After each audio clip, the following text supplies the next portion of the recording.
नमस्कार, मेरा नाम आकाश मिश्रा है और मैं आपका योग प्रशिक्षक। आप सभी का स्वागत है लखनऊ विश्वविद्यालय के ऑफिशियल यूट्यूब चैनल पर। जैसा कि आप सभी जान रहे हैं, देख रहे हैं और समझ रहे हैं कि इस समय वर्तमान परिवेश में कोरोना वायरस के दूसरे आक्रमण ने हमारे समाज को कितना ज़्यादा प्रभावित किया है। हर तरफ हाहाकार है, हर तरफ असमंजस की स्थिति है कि कैसे हम इस वायरस के प्रभाव से बचें और जब इस वायरस का प्रभाव हो जाए, जब इस वायरस से हम संक्रमित हो जाएं, तो किस तरह से उस संक्रमण से हम उबर करके बाहर आ पाएँ। अलग अलग तरह के डॉक्टर्स, अलग अलग तरह के योग विशेषज्ञ, अलग अलग तरह के आयुर्वेदाचार्य, अलग अलग प्रकार की नुस्खे, अलग अलग प्रकार की सलाह लोगों को दे रहे हैं। मैं लखनऊ विश्वविद्यालय के माध्यम से ये प्रयास करना चाहता हूँ कि कोरोना से जंग में लखनऊ विश्वविद्यालय हमारे समाज का साथ दे और उन लोगों की जो लोग कोविड से सामना कर रहे हैं और कोविड जैसी समस्या से जूझ रहे हैं, उन लोगों की योग के द्वारा और प्राकृतिक साधनों के द्वारा कैसे उनकी सहायता की जाए। इसमें लखनऊ विश्वविद्यालय का एक नया प्रयास है कि हम एक वीडियो की श्रृंखला लाने का प्रयास कर रहे हैं, जिससे कि हम कोविड से पहले और कोविड के बाद, यानी कि जिनको कोविड का संक्रमण नहीं हुआ है, वे बचे हुए हैं, तो कैसे वे अपनी इम्यूनिटी को बढ़ाएं। जिन लोगों को संक्रमण हो गया है तो संक्रमण के दौरान आने वाले लक्षणों को कैसे ठीक करें, अपने ऑक्सीजन लेवल को कैसे बना करके रखें, अपने ऑक्सीजन लेवल को कैसे सही करके रखें और कैसे कोविड के ठीक हो जाने के बाद में अपने स्वास्थ्य को फिर से उसी स्तर पर ले आएं जिस स्तर पर हमारा स्वास्थ्य पहले था। तो इन सभी विषयों से संबंधित सलाहों के लिए लखनऊ विश्वविद्यालय का जो ऑफिशियल यूट्यूब चैनल है उसको सब्सक्राइब करें और इन वीडियोस को अधिक से अधिक फैलाने का प्रयास करें। आज का जो हमारा वीडियो होगा उसका मुख्य विषय कोविड हो जाने के दौरान, संक्रमण के दौरान ऑक्सीजन के स्तर को कैसे बढ़ाया जाए, ऑक्सीजन लेवल को कैसे बढ़ाया जाए, ये हमारा विषय होगा। जिसमें कि आप सभी ने देखा होगा कि प्रॉन पोस्चर, जो पेट के बल लेटने वाली स्थिति है, उस स्थिति का वर्णन काफ़ी ज़्यादा किया जा रहा है। काफ़ी ज़्यादा डॉक्टर्स, काफ़ी ज़्यादा थेरेपिस्ट उसको सजेस्ट कर रहे हैं और सोशल मीडिया पर उसके बारे में काफ़ी ज़्यादा बताया जा रहा है। लेकिन उस पोस्चर में उस तकनीक की बारीकियां क्या हैं, उसे कैसे अपनाना चाहिए, कैसे उसे करना चाहिए, इसके बारे में हम आज चर्चा करेंगे और उसकी गहराई को जानने का प्रयास करेंगे कि क्यों ऐसा होता है कि इस पर्टिकुलर पोस्चर में लेटने के बाद में आपका ऑक्सीजन लेवल ऑटोमेटिकली बढ़ जाता है। जैसा कि आप सभी जानते हैं कि ये पोस्चर, ये स्थिति योग की स्थिति है, योग के पोस्चर्स की स्थिति है, पेट के बल लेटने वाले आसनों की प्रारंभिक स्थिति है और इस स्थिति में ऑक्सीजन का स्तर बढ़ता है। ये योग के कई शास्त्रों में बताया गया है। और आगे आने वाली वीडियोस में, जो आगे वीडियोस हम और श्रृंखला में लेकर के आएंगे, उसमें कैसे अपनी इम्यूनिटी को बढ़ाएं, कैसे हम लंग्स यानी कि फेफड़ों से संबंधित जो भी समस्याएं हैं या हमारे फेफड़ों की कार्यक्षमता को हम कैसे बढ़ाएं, इस पर हमारा फोकस होगा। हम इस पर ध्यान देंगे और प्रयास करेंगे कि इन सभी विषयों पर योग और प्राकृतिक साधनों का क्या कार्य है, उनकी क्या महत्वता है, उसके बारे में आपको बताने का, आपको जागरूक करने का प्रयास करेंगे। तो चलिए चलते हैं अब हम प्रॉन पोस्चर की टेक्निक के बारे में और प्रॉन पोस्चर एक्चुअल में किस तरह से काम करता है, इसके बारे में हम जानने का प्रयास करते हैं। अगर हम बात करें प्रॉन पोस्चर के मैकेनिज्म की और हम बात करें प्रॉनिंग क्यों इंपॉर्टेंट है, प्रॉन पोस्चर्स क्यों इंपॉर्टेंट है, तो हमें लंग्स की थोड़ी सी एनाटॉमी के बारे में समझना होगा।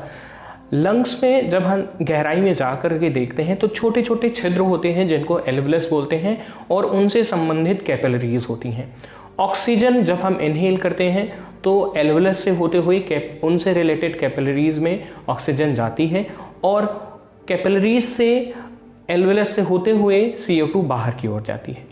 दो तरह के पॉस्चर्स होते हैं, सुपाइन पॉस्चर और प्रोन पॉस्चर। सुपाइन पॉस्चर मतलब पीठ के बल लेटना, प्रोन पॉस्चर मतलब पेट के बल लेटना। जब हम सुपाइन पॉस्चर में लेटते हैं, पेट के बल लेटते हैं, तो हमारे लंग्स में एल्वुलस की मात्रा जो है, उनकी जो संख्या होती है वो बढ़ जाती है। और जब हम प्रोन पॉस्चर में लेटते हैं, एल्वुलस की मात्रा कम हो जाती है। जब कोविड का इन्फेक्शन होता है तो वे हमारी कैपिलरीज की सेल्स को डैमेज करने लग जाते हैं और जिससे होता क्या है कि इन्फ्लेमेशन हो जाता है, एक तरह का द्रव्य बाहर निकलने लगता है जो कि हमारे लंग्स में फैल जाता है और वो गैस के लिए यानी कि ऑक्सीजन के लिए या CO2 के लिए जगह काफ़ी कम हो जाती है, जिस वजह से हमें सांस लेने में दिक्कत होने लगती है। प्रॉन पॉस्चर में लेटने में जो एल्वुलस है उनकी मात्रा थोड़ी सी कम हो जाती है, रिड्यूस हो जाती है, क्योंकि डॉर्सल साइड जो हमारी लंग्स का होता है उसमें एल्वुलस की मात्रा कम होती है। और प्रॉन पॉस्चर में लेटने में हम जो हमारा डॉर्सल साइड होता है वो एक्टिवेट होता है और वहाँ पे एल्वुलस की संख्या कम हो जाती है, जिससे कि हमें सांस लेने में जो इन्फ्लेमेशन है वो कम हो जाता है और सांस लेने में हमें थोड़ी सी आसानी होने लग जाती है। इसके बाद में हम जानते हैं प्रॉन पॉस्चर करने की टेक्निक के बारे में। अगर हम प्रॉनिंग के मैकेनिज्म को समझें कि उसकी टेक्निक के बारे में समझने की कोशिश करें तो कुछ इस तरह से हमें पिलोस का सपोर्ट लेकर के प्रॉनिंग करनी होती है। प्रॉनिंग को करने के लिए सबसे पहले हमारे नेक को सपोर्ट देने के लिए, हमारे हेड को सपोर्ट देने के लिए एक पिलो, उसके बाद में हमारे हार्ट रीजन में, हार्ट के हिस्से के पास में हमें थोड़ी सी ऊंचाई लानी होती है, इसलिए 2 पिलो रख लेंगे या एक मोटा तकिया रख लेंगे। उसके बाद में हमारे स्टमक के नीचे सपोर्ट देने के लिए और पैरों को सपोर्ट देने के लिए एक पिलो रख लेंगे। तो कुल मिलाकर के यहाँ पर हमें 5 पिलोस का यूज़ करना है या 4 पिलो हों जिसमें कि एक पिलो काफ़ी मोटी हो। उसके बाद में हम धीरे से नीचे की ओर जाते हैं और अपने चेस्ट को जहाँ पर हमने डबल पिलो रखी है वहाँ पर रख देते हैं और उसके बाद में बिल्कुल रिलैक्स होकर के, किसी भी ऑर्गन में किसी प्रकार का कोई तनाव नहीं होगा और अपने सर को, अपने गर्दन को एक तरफ रख लेंगे और लंबी गहरी सांस को लेना है और लंबी गहरी सांस को छोड़ना है।